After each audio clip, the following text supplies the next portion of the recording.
Shut up, just lay there like you're dead. You understand? I think the most common thing that women come into the program with is a reluctance to hurt another person, even if that person is hurting them. So even though someone is threatening them and, you know, feels like they're about to be hurt, they're saying things, you know, I'm going to hurt you, I'm going to rape you, even up to that point, women are often still reluctant to hurt that person. I decided to take Impact because I was spending a lot of time on my own, particularly at night, going from my job to my car, from someone's house to my car, and I just was alone, and I thought, you know what, I need to know how to defend myself. Something in the air said, get yourself some options. I wanted to learn how to defend myself. I hadn't really had any experience of assault. I had never been attacked. But I really had just one way of defending myself, was to limit my activities. So I was afraid to go out by myself at night. I was always concerned if I was in a parking structure by myself. My biggest fear was I would wake up some night and that someone would be in my house. So I had made my world really small for just as my way to protect myself. So I came to Impact to learn how to fight. But what I got out of it was we teach boundary setting, how to say no to things that you don't want to do, how to say yes to things that you want. And up to now I've never had to fight anybody off, but I use boundary setting all the time, and I use the verbal skills that we teach. It's not a big deal. I'm a touchy-feely person. I'm a nice guy. But you cannot touch me. All the way? Oh, come on. No. This sort of training I really think all women should take. It's, in my opinion, it's the most effective type of self-defense training. We teach the students in the adrenal state so that it actually becomes part of their muscle memory, so that when the adrenaline hits, the muscle memory kicks in and they're able to fight without having to think about it at all. It's pure reaction. We absolutely fight 100% full force. Come here! That's imperative. If we hold back, we're cheating the women. Of course, the first class, when people come to our class, we can't attack them full force because they'd be overwhelmed, they wouldn't know what to do. So we start very slow and we layer our teaching so that bit by bit, as they develop confidence, we attack harder and harder.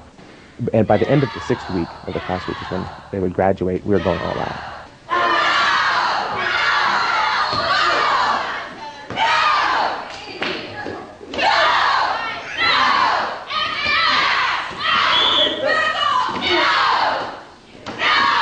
Being in the suit is sort of like wearing a microwave on your head. It's really, really hot.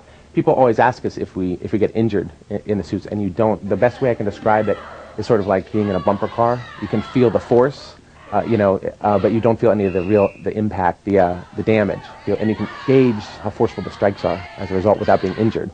That's one of the things that's so unique about this training. But the idea is to finish the fight, take a deep breath, and look all the way around. Where am I?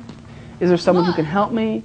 Is safety close by? Can I go somewhere and get help? Does he have someone with him? And then you move to the top of the head and you assess him. Is he still moving? Because if he's not moving, I'm going to go.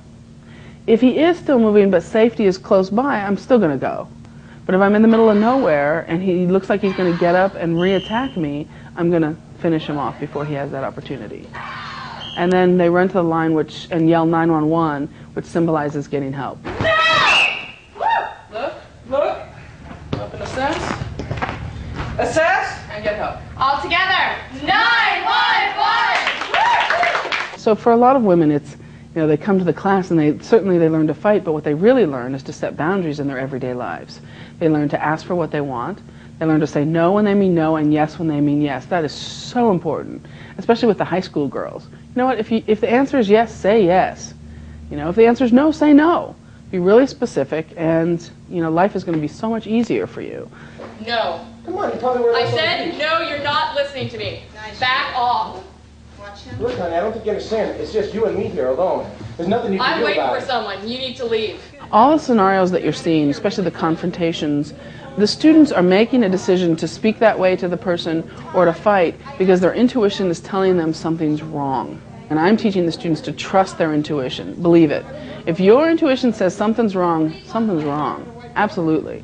I don't want to talk to you. Please leave. I said stop right there, turn around, and go. When I think about women and self-defense, I think any program that a woman took, anything that she took, whether it's reading a book, watching a video, taking a class, I think anything a woman can do to defend herself, I think that she should do it. I think a lot of people, especially girls and especially who are 17, 18, 19, college age, high school age, they don't know how to stand up for themselves or how to say what they want. And so I think it's such an important thing that I have learned to be able to set boundaries and just be able to kind of stand up for myself. People often ask, you know, regarding self-defense, what's the one technique I can do? What's the thing I can do? People are always looking for a gimmick or a device.